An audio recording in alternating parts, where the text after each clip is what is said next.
Shalom, selamat pagi. Di sini saya akan menjelaskan materi tentang obat, di mana di dalam materi tersebut saya akan memaparkan 7 poin, yaitu sebagai berikut. Yang pertama, pengertian obat. Yang kedua, sumber obat. Yang ketiga, penggolongan obat. Yang keempat, 3 contoh macam-macam obat. Yang kelima, cara penggolongan obat. Yang keenam, reaksi obat. Dan yang ketujuh, faktor-faktor yang mempengaruhi obat dapat bereaksi dalam tubuh manusia. Berikut penjelasan mengenai 7 poin tersebut. Yang pertama yaitu pengertian obat. Obat adalah senyawa yang digunakan untuk pengobatan suatu penyakit dan semua senyawa kimia yang berpengaruh pada sistem biologis. Maksud dari pengertian tersebut adalah obat itu merupakan senyawa kimia yang dapat mempengaruhi sistem biologis sehingga dapat mengobati gejala penyakit atau menjadi terapi dari penyakit tersebut dan juga bisa menjadi rehabilitatif obat. Obat itu bisa bekerja pada terapinya bila ada pada dosis terapinya. Kalau di atas dosis terapinya, maka obat itu akan menjadi overdosis. Kalau sudah menjadi overdosis, maka obat sudah menjadi racun sehingga menjadi toksis untuk pasien. Dan kalau obat dosisnya kurang dari dosis yang diberikan, maka obat tersebut tidak dapat bekerja dengan efektif. Ada 3 senyawa obat yang saya jadikan sebagai contoh, yaitu yang pertama CTM. Obat CTM ini biasanya ada pada obat flu yang menyebabkan kita menjadi mengantuk. Obat CTM ini berperan sebagai anti alergi. Yang kedua yaitu asam mefenamat.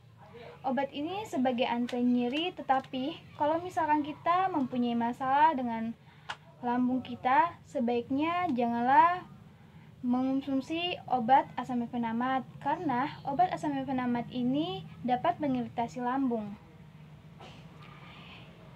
Yang ketiga yaitu pioglitazone. Ini adalah sebagai obat anti diabetes. Yang kedua yaitu sumber obat. Sumber obat ini dibagi menjadi 2, yakni sumber obat alami dan sumber obat sintesis. Kalau sumber obat alami itu berasal dari alam, seperti dari tumbuhan, hewan, dan mineral. Kalau dari tumbuhan itu contohnya seperti vinkristin, glikosida, dan simvastatin. Dan kalau dari hewan contohnya minyak ikan. Dan kalau dari air contohnya, dan kalau dari mineral itu contohnya air.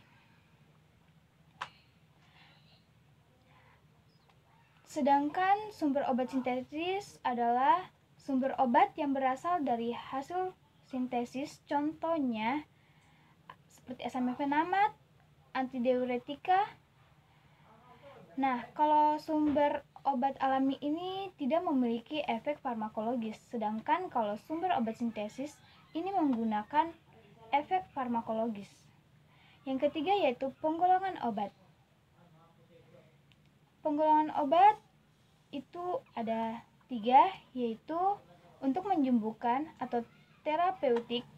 Yang kedua untuk mencegah atau profilatik. Yang ketiga untuk diagnosa atau diagnostik.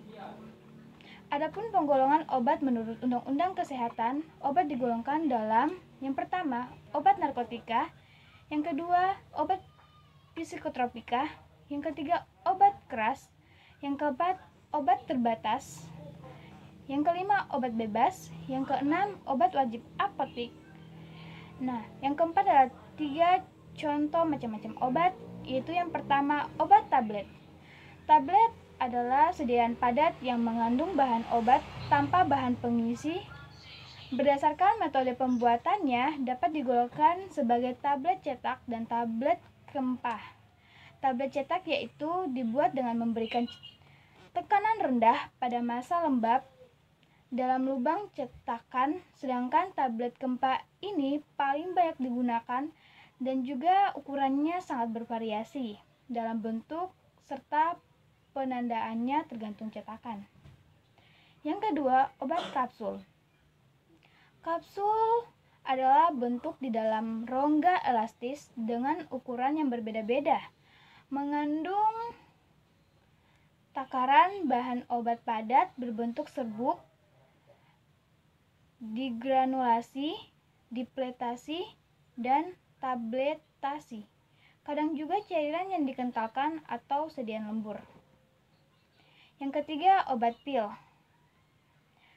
Obat pil merupakan bentuk sediaan padat, bundar dan kecil, mengandung bahan obat yang dimasukkan untuk pemakaian oral saat ini.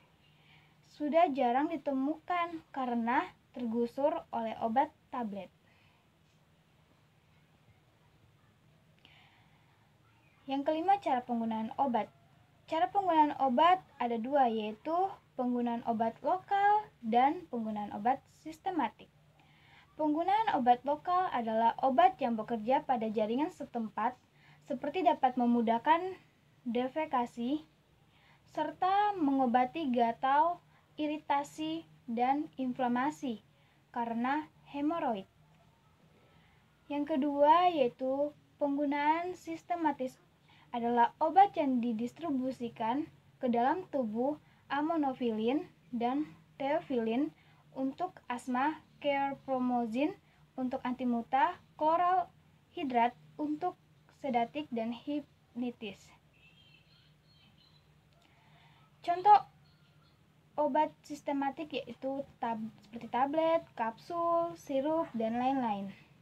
Yang keenam, reaksi obat adalah sebagai bahan atau benda asing yang masuk ke dalam tubuh. Obat akan bekerja sesuai dengan proses kimiawi melalui suatu reaksi obat. Reaksi obat dapat dihitung dalam satuan waktu paruh, yakni suatu interval waktu yang di tubuh untuk proses eliminasi, sehingga terjadi pengurangan konsentrasi setengah dari kadar puncak obat dalam tubuh. Yang ketujuh yaitu faktor-faktor yang mempengaruhi obat dapat bereaksi dalam tubuh manusia. Yang pertama yaitu absorpsi. Obat merupakan pergerakan obat dari sumber ke dalam tubuh melalui aliran darah, kecuali dari jenis tropikal yang dipengaruhi oleh jalur dan cara pemberian obat, jenis obat, keadaan tempat, makanan, dan keadaan pasien. Yang kedua, didistribusi obat ke dalam tubuh. Setelah obat diabsorpsi, akan didistribusikan ke dalam darah melalui vaskular dan sistem limfatis menuju sel dan masuk ke dalam jaringan tertentu. Proses ini dapat dipengaruhi oleh keseimbangan cairan, elektronik, dan keadaan patologis. Yang ketiga, metabolisme obat. Setelah melalui sirkulasi obat akan mengalami proses metabolisme. Obat akan ikut sirkulasi ke dalam jaringan, kemudian berinteraksi dengan sel dan melakukan sebuah perubahan zat kimia menjadi lebih aktif. Obat yang tidak bereaksi akan diekskresikan. Yang keempat, ekskresi obat. Setelah obat mengalami metabolisme atau pemecahan, akan terdapat sisa zat yang tidak dipakai dan tidak bereaksi. Kemudian keluar melalui ginjal dalam bentuk urin, di intestinal dalam bentuk fases, dan paru dalam bentuk udara. Sekian materi yang dapat saya paparkan. Assalamualaikum warahmatullahi wabarakatuh.